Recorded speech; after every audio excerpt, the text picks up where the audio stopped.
کوي یو څوک چې له ځان سره مینه لري هغه ټول خلک ورسره مینه لري. هر کله مو چې دغه ماده په ځان کې قوي کړله ستاسو اعتماد په نفس یا په ځان باندې باور لوړیږي او ویره مو کنټرولېږي. شرم مه کوئ،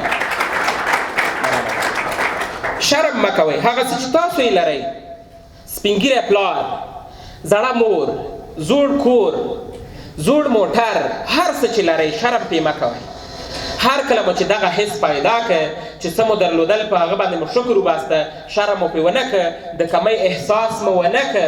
ځینې کسان دي وایي چې ولاد زما لباس به څنګه اوسي، دا خلک به څه وایي ماته، دا موټر مې زوړ دی، د خلکو خو لوکس 2000 دي، لوکس پرونرو کې ګرځي، زما زوړ دی، دا خو د کمۍ احساس دی. که دلته په ځان باندې باور څه کېږي؟ کمیږي. هر کله چې په ځان باندې باور کم شو، ستاسو اعتماد په نفس په ځان باندې باور نه وي، دلته تاسو ویره اخلئ، د ویره نه شئ کنټرولولی. لطفا دغه کار مه کوئ. اجتماعي ډار مه لرئ، له انسانانو ویره مه لرئ.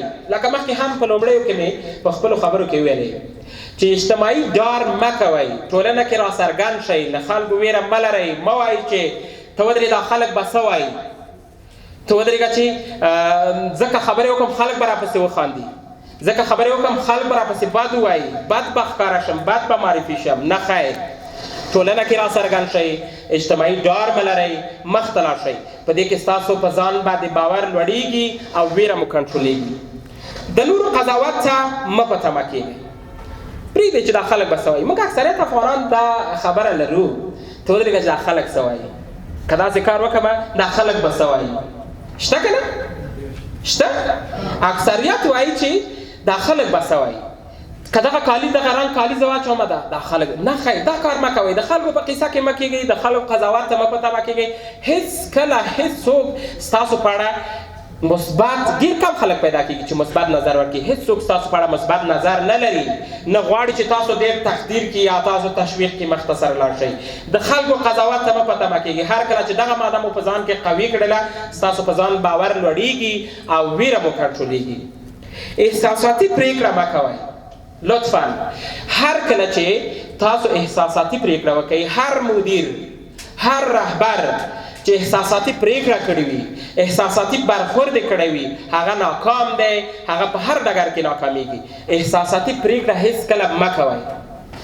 هر کله چې دا ځان کنټرول کړئ، ستاسو په ځان باندې باور لوړیږي او ویره مو کنټرولېږي. آګاهانه ژوند وکړئ. آګاهانه ژوند یعنې څه؟ څوک پوهېږي چې آګاهانه ژوند یعنې څه؟ آګاهانه ژوند دا دی چې موږ باید هره ورځ خپل علمیت لوړ کړو. نن چې څومره علمیت لرو، هڅه باید دا وشي چې خپل علمیت نور هم لوړ شي. نن 10% علمیت موږ ولرو، سبا باید 100 شي، بل سبا باید 10 شي، بل سبا باید 40 شي. خپل علمیت باید لوړ کړو. خپل هر استعداد کې باید موږ لوړتیا راولو، هر استعداد کې باید موږ تغییر راولو، مثبت. دې ته آګاهانه ژوند وایي. هر کله چې تاسو آګاهانه ژوند ولرئ، تاسو پوه اوسئ د دنیا په ټولو مسایلو باندې، په ټولو خبرو باندې پوه اوسئ. تاسو هیڅ کله په ځان باندې باور له منځه نه وړئ، هیڅ کله د تاثیر لاندې نه راځئ، هیڅ کله ویره نه لرئ. ځکه چې د وطن له حالاتو، د دنیا له حالاتو، په هر مورد، په هر خبره باندې تاسو پوه اوسئ. اکثریت زما تاسو ته غوښتنه او سپارښتنه دا ده چې تاسو هڅه وکړئ د کابل په سطحه کې، کابل کې اوسېږئ. د ټول کابل په سطحه حد یا اقل باید تاسو معلومات ولرئ چې کوم کارونه روان دي، څه خبرې روان دي، زموږ په سرنوشت څه لوبې کېږي، څه نه کېږي، د ځوانانو په سرنوشت. آیا زموږ په اړه د حکومت کړنې، د راتلونکي حکومت یا د تېر حکومت کړنې مثبتې دي که منفي دي؟ دا باید آګاه اوسو. ټول باید د دې مسایلو نه خبر اوسو. متاسفانه چې اکثریت ځوانان د دې خبر نه دي چې زما سبا به څه کېږي. آګاهانه ژوند وکړئ. آګاهانه تاسو په ټولنه کې راڅرګند شئ، مختصر لاړ شئ.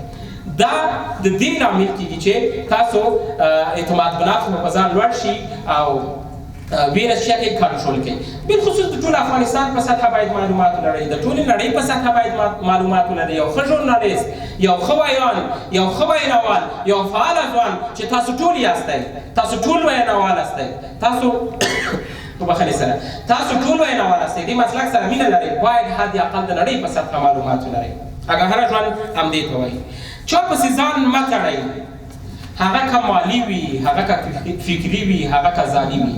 هر کله چې تاسو یو چا پسې مالي ځان وتړه، فکري مو ځان وتړه تاسو نشئ کولی پرمختګ وکړئ تاسو نشئ کولی خپلواک اوسئ مستقل اوسئ ځکه نشئ کولی دلته بیا ستاسو په ځان باور که د احمد په فکر باندې تاسو یاستئ تاسو هر ځای کې کوئ چې د احمد په فکر باندې مخ په سر لاړ شئ خپل فکر نشئ کولی مخ ته یوسئ دلته ستاسو په ځان باندې باور او اعتماد په نفس له منځه ځي ځکه مستقل نه یاستئ هڅه وکړئ چې مستقلانه ژوند وکړئ او مخ ته لاړ شئ په ښو کارونو باندې مه پښیمانه کیږئ ښه کار مو چې کوه ځان خپله تقدیر کوئ د چا تقدیر ته تمه مه کوئ هېڅ کله مه وایئ چې ولا ما دا ښه کار وکړه دا ښه کار مې وکړه زه خو چا تقدیر نه کړم باید ما تقدیر کوي ما تشویق کوي ما ته وایي هو دا خو زه څومره ښه کارونه کوم په دفتر کې هره ورځ راپورونه لیکم په دفتر کې هره ورځ ښه خبرونه وایم ځان ښه جوړوم ولې هېڅ چا تقدیر نه کړم هیڅ چا راته وایي یو ستایي لیک رانه کړه نه خیر دا کار مه کوئ د چا تقدیر ته مه په تمه کېږئ خپله خپل ځان تقدیر کړئ خپله خپل ځان سره مینه وکړئ